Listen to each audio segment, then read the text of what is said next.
สบายดีพี่น้องมัดสุขุสุคนนะจ้าอ้นก็ยังเห็ดมันยุบมันยากเลยเนาะพี่น้องเนาะหลังจากเทียนกินข้าวกินน้ำแล้วอ้นก็เห็ดเวียกเฮือนพี่น้อยเมียนเฮือนเมียนซานพี่น้องเนาะแล้วพี่น้องอ้นก็บ่ได้เห็ดคลิปบ่ได้ถ่ายคลิปยังเพราะอยากเห็ดเฝ้าแล้วพี่น้องโอโต้หันกินนม2 เต้าก็ยังบ่นอนพี่น้องเนาะเบิ่งพี่น้องคันถ่ายกล้องหน้าแล้วนี่พี่น้องข้าววนก็สิไปหาอาบน้ำอาบในได้พี่น้องเด้อเพราะว่าหากันแล้วเวียกพี่น้องเอ้ยให้มันแล้วบาทเดียวก็จึงอาบบาทเดียวพี่น้องเพราะว่าเฮาสิอาบน้ำแล้วก็ไปเฮ็ดเวียกก็คืออะไรใครโปรดอีกเนาะถามว่าเวียกหลายบ่ที่เฮาอยากเฮ็ดหลายเด้อพี่น้องเอ้ยมีแต่แนวอยากเฮ็ดยากก็อยากเสียเนาะพี่น้องเนาะหากแต่ว่ามันแดดจัดแล้วพี่น้องมันร้อนนะมีแต่ว่าอ้นอยากม่างพี่น้องม่างหัวอยู่หน้าบ้านนี่ออกเนาะเพราะว่าเฮาแนมไปแล้วมันคือ6พี่น้องเลยก็เลยแบบสิม่างออกกับน้องบอลตัวใดที่มันเป็นเสาหลักหัวใหญ่เลยให้เบาเต้กลออกให้พี่น้องเลยอ้นเฮ็ดบ่ได้ดอกมีแต่เฮาสิม่างอันน้อยๆนี้มื้อนี้สิไปหับเอาน้องบอลแต่เว้นให้เพิ่นมาม่างหัวซอยแม่เฮ็ดน้ำแม่พี่น้องเลยมื้อนี้อ้นก็อาบน้ำแล้วเรียบร้อยพี่น้องเอ้ยน้ำเสร็จแล้วกล้องคัดถ่ายกล้องหน้าก็สิประมาณนี้พี่น้องเป็นขาวๆอยู่เนาะสิมากินอันนี้ข้าวต้มพี่น้องเอ้ยขนมแหนบน้องทองเพิ่นเอามาส่งกับอันน้องอันนั้นพี่น้องดาวบ่พี่น้องมากินขนมนี่เป็นอันขนมเทียนFC เพิ่นอุดหนุนในแถวน้อยพี่น้องเอ้ยเพิ่นอุดหนุนในแถวน้อยแล้วก็เลยอันในแถวน้อยเพิ่นให้น้องทองมาย้ายให้มานั่งเลยเลยแกะนั่งทุกก่อนทุกอ่าจ้าอ้าวโนบ๊ายบายไฮบายไฮอ้ายไฮบอลน้นอนำนนเนี่ยทุกเอาบัวเออก่อนอื่นก็ขอบใจหลายๆเด้ออยากจะดีที่ซื้อขนมมาให้กินเด้อพี่น้องเด้อขอบคุณหลายๆให้อยู่ดีมีแห้งให้โชคให้มานให้ร่ำให้รวยกว่าเก่าเด้อเดินทางไปใช้ก็ให้ตลอดปลอดภัยถูกรวยเบอร์ถูกลอตเตอรี่รางวัลที่1เด้อมื้ออื่นนี่เด้อโอ้ยกินเป็นอยู่บ่ลูกข่อยนี่พี่เจ้าน้องบอลเอ้าโน่นี่ใส่นี่ลูกนี่ไปเก็บมาไปเก็บมาใส่นี่เด้อไปเอามาแล้วอ้นใส่ไปพี่น้องฮู้ได้เอามาบ่นี่โตะนี่เอามานี่ใส่นี่เก็บมาใส่ใส่นี่เด้อนั่งลงนั่งดีๆนั่งลง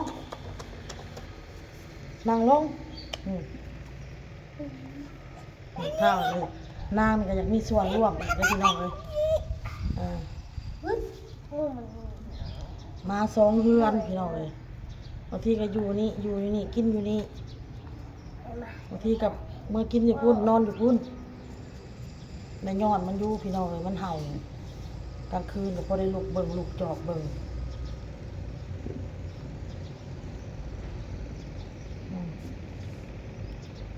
ขนมแหนบ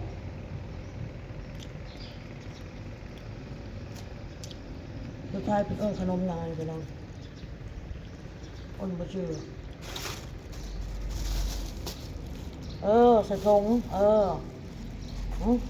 แกะใส่ถุงแกะอันเป็นป้าป้าใส่ถุงเอ้ย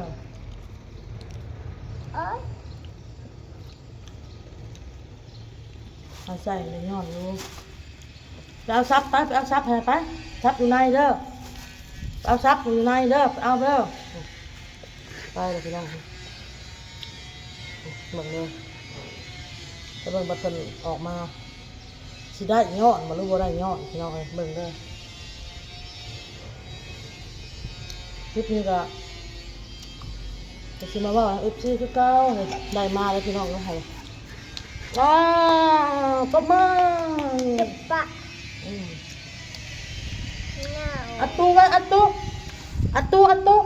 มึงเอาเบิ่งสิเจ้าอัด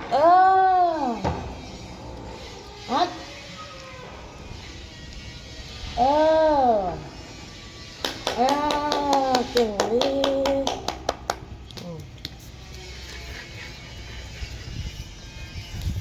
ผู้อยู่หักแต่ยังไม่อยากเว้ายังเว้าบ่เป็นเว้าได้คืออันแต่ละคำอะไรพี่น้องเลยมันเหนียวมั้งมันจะติดคอ ดาว มันไม่เป็นนมให้มั้งมันไม่เห็ดบ่ไม่เป็นนมค่ะ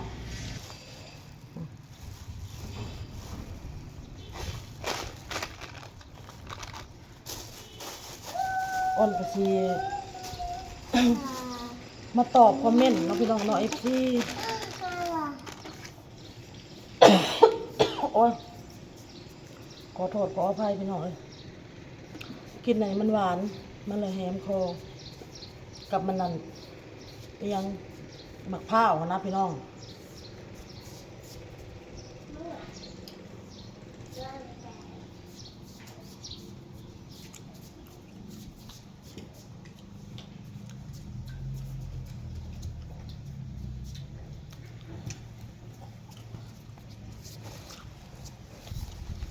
ก็อยากมัวบ่พี่น้องอยากมัวกดไปกดมาอยู่บางทีคือว่ามัวได้เฮ้ยได้เล่นก็เรื่องอันที่เป็นกดFCพี่น้องเลยเปิดคอมเมนต์มาเรื่องชาตินะพี่น้องเนาะทุกคนประกาศขาย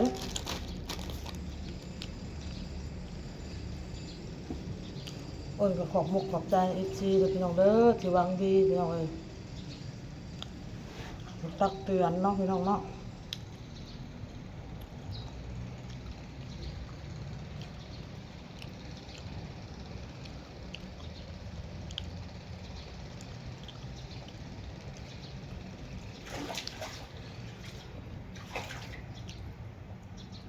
ขอกินก่อนนะพี่น้องเด้อ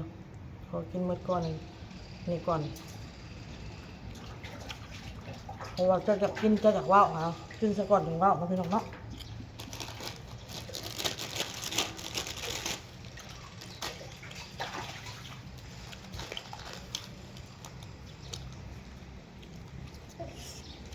แค่ใหม่เลย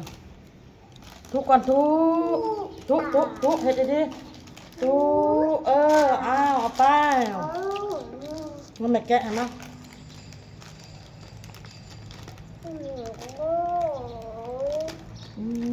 เหนื่อยแต่นะ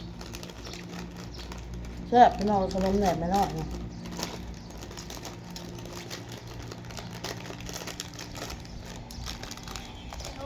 แซ่บมันนี่ผักอะไร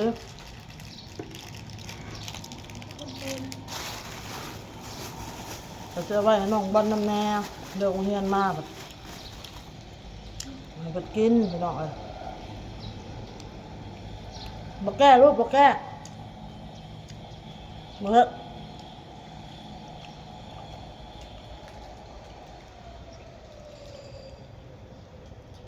ดบ่เฮ็ดจะเป็นอย่างไรจะแก้แต่สูงนุ่งรอบบ่แก้โอ้ย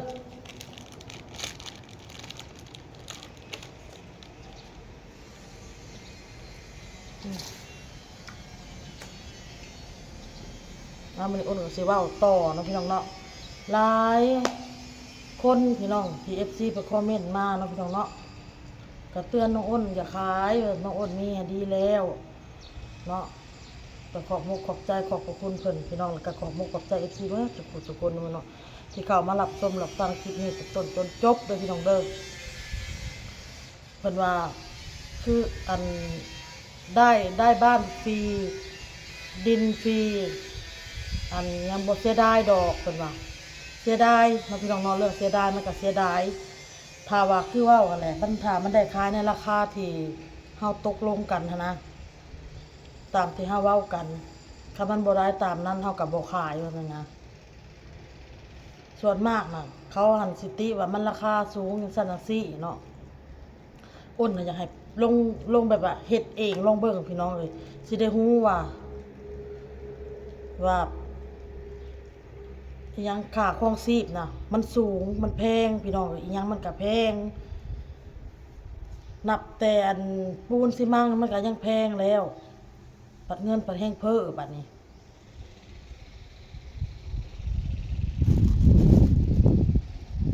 โอ้ยพี่น้องไอ้ลมขากล่องน้อยเพิ่นว่าน่าเสียดายเพิ่นว่าเนาะหลายพี่น้องหลายคอมเมนต์อ้นพี่น้องแล้วก็เว้าเรื่องผู้ใหญ่ใจดีเพิ่นที่เพิ่นสร้างให้อ้นนี่เพิ่นเฮ็ดให้อ้นพี่น้องอ้นก่อนอ้นสิเฮ็ดหยังพี่น้องเอ้ยอ้นปรึกษากับเพิ่นตลอดอ้นเว้ากับเพิ่นตลอดนะพี่น้องเนาะเวลาบางทีเฮาอาจจะบ่ได้คุยกันตลอดแต่ว่าบางทีนะอ้นมีเรื่องหรือว่าอีหยังอ้นก็สิบอกเราสิล้มเราเรื่องเฮือนเรื่องซ่านเรื่องหยังนี่เพราะว่าอ้นต้องให้เกียรติเราพี่น้องเอ้ยเนาะให้เกียรติเราเพราะว่าเราเป็นคนเฮ็ดให้แล้วเฮาสิเฮ็ดอีหยังลงไปนี่เฮาต้องปรึกษาเพิ่นต้องถามเพิ่นก่อนว่าเพิ่นพร้อมบ่เพิ่นโอเคบ่เนาะเพราะว่าทุกคนมันก็มีเหตุผลพี่น้องเหตุผลหลายอย่างเนาะพี่น้องเนาะบางทีเหตุผลน่ะแต่ละคนน่ะมันก็บ่คือกันเด้อพี่น้องเด้อข้อยให้เกียรติเราอยู่แล้วเนาะผู้ใหญ่ใจดีที่เพิ่นเฮ็ดให้ข้อยนี่นะข้อยมีหยังข้อยต้องปรึกษาเรามีหยังข้อยต้องบอกเราข้อยบ่คิดสิมาแบบปิดบังหรือว่าตัวนู่นนี่นั่นเนาะสำหรับเราน่ะถึงเราสิสร้างให้แล้วไปข้อยบ่แม่นแบบนั้นข้อยยังยกเพิ่นพี่น้องเอ้ยยังยกยังยอเพิ่นไว้บนหัวเด้อพี่น้องเด้อข้อยยังยกยังยอเพิ่นไว้บนหัวเพราะว่าอ้นคิดว่าชีวิตนี้นะคัดสิว่าหาคนที่แบบโชคดีเนาะโชคดีข่อยนี่ถือว่าข่อยโชคดีเด้อพี่น้องเพราะว่าเพิ่นซอยอ้นหมดทุกสิ่งทุกอย่างเลยเนาะพี่น้องเนาะ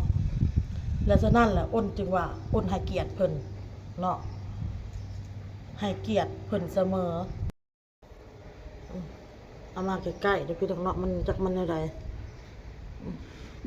นั่นแหละพี่น้องอ้นให้เกียรติเราเสมอเนาะนับถือเพิ่นเสมอนะบ่แม่นว่าโอ๊ยเฮือนก็แล้วแล้วดินก็ซื้อให้แล้วเฮือนก็แล้วแหละอยากเฮ็ดได้ก็เฮ็ดไปสิหั่นนะเพิ่นอยู่ตะพุเพิ่นสิมามีสิทธิ์อีหยังนอกจากเฮาบัดนี้นะอ้นบ่มีความคิดแบบนั้นกับเพิ่นเลยได้พี่น้องเอ้ยข้อยสิเฮ็ดหยังข้อยก็ต้องปรึกษาลาวข้อยบ่มีหยังสิมาปิดบังลาวมีหยังข้อยก็บอกลาวเว้าสู่เราฟังโลดเนาะคืออันเกี่ยวกับเรื่องเฮือนเรื่องซ่านบ่แม่นว่าอยากคิดอยากขายละขายด้วยพละการนู่นนี่นั่นพอข่อยก็ต้องได้ปรึกษาลาวได้พี่น้องเอ้ยเพราะว่ามันก็สำเฮือนลาวหั่นนะเพราะว่ามันเป็นของอันลาวหมดเงินลาวหมดจังซี่นะเฮาบ่เฮ็ดซุ่ม4ซุ่ม5พี่น้องเอ้ยเพราะว่าเฮาน่ะเว้ากันแล้วอ้นกับผู้ใหญ่ใจดีน่ะเว้ากันแล้วปรึกษากันแล้วเนาะพี่น้องเนาะตั้งแต่ดนๆล่ะพี่น้องเอ้ยคัดสิว่าน่ะปีกายนี่พี่น้องตั้งแต่ปีกายนี่เนาะเรื่องนี่เนาะแต่อ้นก็มีคนเขามาถามมาเนี่ยเพิ่นก็ถามเขามาแล้วก็ไปเขามาแล้วก็ไปโอ้ยพี่น้องเอ้ยลมเด้อพี่น้องเด้อลมมาลีนะเบิ่งลมพี่น้องเอ้ยลมพัดก็คืออ้นเว้าเนาะพี่น้องเนาะถ้าสมมุติว่าเฮาขายไปนี่เฮาบ่แม่นว่าเงินที่เฮาขายบ้านไปนะเฮาสิเอาไปเล่นไปกินเอาไปนู่นนี่นั่นเนาะเฮาก็ต้องเอาไปให้ตัวเองมีเงินมีซานอยู่ก่อนอื่นพี่น้องเนาะแต่เงินที่เฮาขายไปมันก็เป็นเงินของเราคือเก่าเป็นเงินของแม่เพิ่นเด้อพี่น้องเด้อลาวน่ะซับแม่ข่อยผู้หนึ่งเลยเนาะพี่น้องเนาะ บ้านที่อ้นไปซื้อหล้างใหม่ก็ซ้ำเป็นเงินเพิ่นซื้อให้เฮาคือเก่าเนาะพี่น้องเนาะบ่แม่นว่าเอาขายไปแล้วแหละสิเอาเงินไปเล่นไปอีหยังบ่ได้อีหยังก่อนอื่นเฮาขายไปปึ๊บเฮาก็ต้องให้ลูกให้ผัวเฮานี่มีบ่อนผักบ่อนเช้ามีบ่อนอยู่เนาะพี่น้องเนาะก่อนอื่นเนาะพี่น้องเนาะและเงินในจำนวนที่มันเหลือเฮาก็ต้องบอกเพิ่นว่ามันเหลือส่ำนี้หรือว่ามันจุบที่กับว่าราคาเงินที่เฮาซื้อบางทีมันราคาเงินมันสูงเพราะว่าอ้นน่ะขายบ้านบ่แม่นอ้นว่าสิไปอยู่น้ำหญ้าได้พี่น้องอ้นสิไปซื้อบ้านอยู่ต่างหากเนาะพี่น้องเนาะเฮาก็เข้าไปอยู่ในเมืองผัวเฮาก็เฮ็ดเวียกอยู่ในเมืองอยู่สวรรค์พุ่นมันจึงบ่เที่ยวไกลเนาะพี่น้องกับหนึ่งมาข้อยก็คิดอยากทำแบบหาบ่อนทำเลแบบอยากค้าอยากขายแน่นะบางทีเฮาอาจจะแบบอีหยังดีขึ้นดีขึ้นแบบนี้นะแล้วก็มันก็มีเหตุผลหลายๆอย่างหลายๆสิ่งเนาะพี่น้องเนาะมันเป็นเรื่องของที่ครอบครัวเฮาพี่น้องเฮาก็เว้าได้บางสิ่งบางอย่างเฮาก็เว้าบ่ได้เด้อพี่น้องเด้ออ้นบ่เคยท่วมเพิ่นดอกแม่ผู้เพิ่นเฮ็ดให้อ้นนี่อ้นก็ย่อเพิ่นไว้อยู่บนหัวอ้นตลอดเด้อพี่น้องเด้ออ้นก็ฮักเพิ่นสำพ่อสำแม่ข่อยคนหนึ่งเนาะพี่น้องเนาะก็บ่แม่นว่าFC เนาะพี่น้องเนาะหมดทุกคู่ทุกคนคือกันเนาะพี่น้องเนาะผู้ที่เพิ่นฮักเฮานะเพิ่นผู้ดีกับเฮา FC ก็อ้นก็ย่อไว้บนหัวคือกันเด้อพี่น้องเด้อแล้วก็ผู้ใหญ่ใจดีทุกๆคนที่เคยช่วยเหลือข่อยมาข่อยก็บ่เคยลืมเคยท่วมเพิ่นพี่น้องเอ้ยบ่เคยลืมนะมันยังอยู่ในใต้สำนึกหรือว่ามันยังอยู่ในจิตอยู่ในสมองของเฮาอยู่ในใจของเฮาเด้อพี่น้องเด้ออ้นบ่เคยลืมเพิ่นหมดทุกคู่ทุกคนพี่น้องเอ้ยเพราะว่าที่เพิ่นซอยเรือเฮานี่เพิ่นซอยเพิ่นยืนเพิ่นป้อนเฮาแก้ไขเฮาในครอบในครัวเนาะเพิ่นซอยแบบด้วยความที่ว่าเพิ่นฮักฮักครอบครัวเจ้าข่อยแพงครอบครัวเจ้าข่อยก็ซอยผู้ใหญ่ใจดีทุกสิ่งทุกอย่างเพราะว่าผ่านมาอ้นบ่เคยมีเนาะเสียดายนั่นแหละพี่น้องเมื่อวานนี่เป็นเจ้าโทรมาว่าสิพาลูกค้าไปเบิ่งเฮือนเด้อเราก็มาขี่รถวิโก้มากับเมียเรามาคือแบบมันมีความรู้สึกว่าเพิ่นสิมาซื้อบ่เพิ่นสิมาเอาแท้บ่แบบนี้นะแต่เพิ่นก็มาเบิ่งเพิ่นว่าเมื่อปรึกษากับครอบครัวก่อนพี่น้องเพิ่นมาเบิ่งเมื่อวานนี่ค่ะจักสิว่าในไรพี่น้องแต่ว่า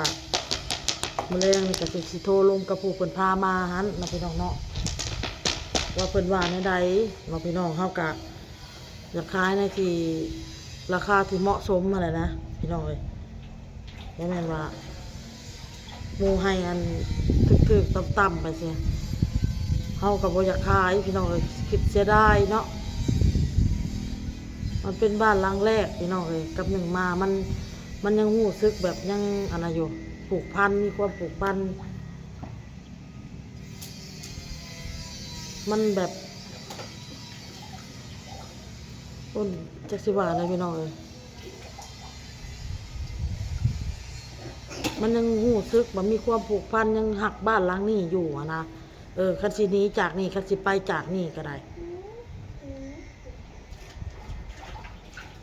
เพราะว่าเฮาเป็นคนที่แบบว่าเริ่มแบบตั้งแต่ทับอิฐทับอ่อเลยพี่น้องเนาะยกเสาแล้วก็เห็ดโค้งเห็ดนั่นเห็ดนี่มันก็เริ่มเป็นเฮือนเป็นซานเป็นรูปเป็นร่างแล้วเบ็ดซับเฮากับก้าวขึ้นมาอยู่เลยนะก็คือเสียดายเนาะพี่น้องเนาะก็คือเสียดายเสียดายนั่นแหละพี่น้องแต่ว่า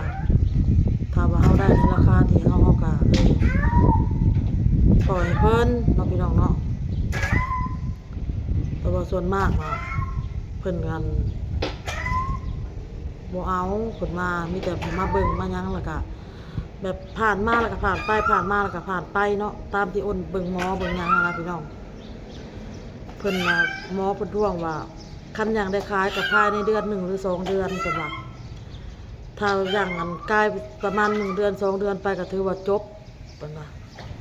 สิบ่ได้ขายแล้วก็สิบ่มีไผแบบนี้นะเพราะว่าเจ้าที่อยู่ในนี่ค่ะเพิ่นบ่อยากให้คนอื่นมาอยู่นะแบบเพิ่นอยากให้ชุมเจ้าน่ะอยู่เพิ่นอยากให้ชุมเจ้าน่ะเป็นคนบรบัตรอยากให้ชุมเจ้าน่ะเป็นคนบรบัตรรักษาอยากให้ชุมเจ้าน่ะอยู่เพิ่นบ่อยากเปลี่ยนเจ้าเปลี่ยนจอมเพิ่นว่าเนาะพี่น้องเนาะคันว่าเฮ็ดถูกก็สิได้ไปประมาณเดือน1 2เดือนเพิ่นว่าสิมีคนเข้ามาเนาะพี่น้องเนาะสิมีคนเข้ามาคันว่านอกจากกาย2เดือนไปนี่แหละหมดสิทธิ์เพิ่นว่าสิบ่มีเพิ่นว่าในนี้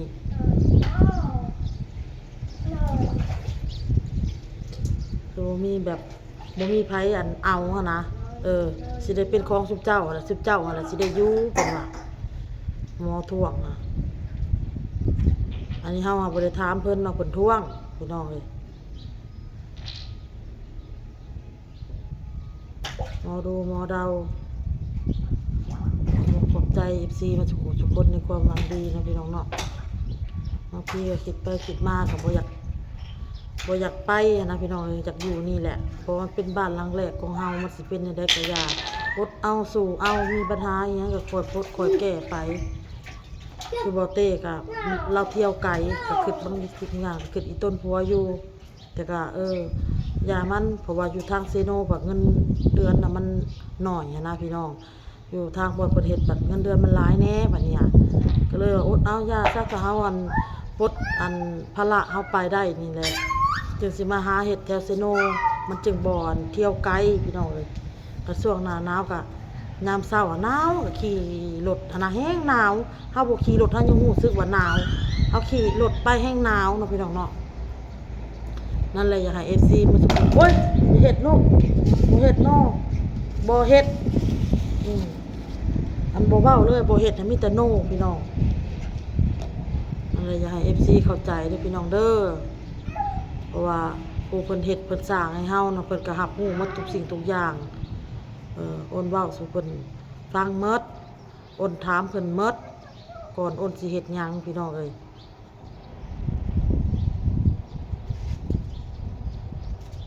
ยังมีความหักแล้วก็ยังนับถือเพิ่นพี่น้องเอ้ยที่เพิ่นช่วยเหลือเฮามาตายคันว่าเว้าเพิ่นอ้นนี่ตาย100ชาติอ้นโอ้ยจักสิว่าตาย10ชาติ20ชาติก็จักสิได้หรือบ่พี่น้องเฮือนสำนี้นะพี่น้องเนาะแม่เพิ่นก็ตีอีหลีพี่น้องเอ้ยคันบ่ฮักอีหลีนี่เพิ่นบ่แพงเฮาอีหลีเพิ่นบ่เฮ็ดให้เฮาได้ขนาดนี้ได้พี่น้องเอ้ย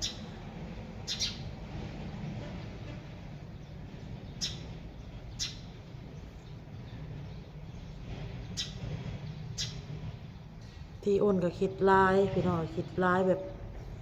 เจ็บหัวคิดร้ายค่ะนอนบางทีนอนพอไปแล้วก็หูเมื่อขึ้นมาเข้าห้องน้ำก็ลิ้นโทรศัพท์เบิ่งไปเขี่ยไปแนมเบิ่งลูกแนมเบิ่งผัวอีกหลายอันหลายอย่างเนาะพี่น้องเนาะอ้นก็ได้อ้นไปเลยพี่น้องคลิปนี้กับพ่อกับคลิปหน้าพี่น้องสบายดีเด้อพี่น้องเด้อขอบคุณ FC มาทุกคนที่เข้ามารับชมรับฟังแต่ต้นจนจบพี่น้องสบายดี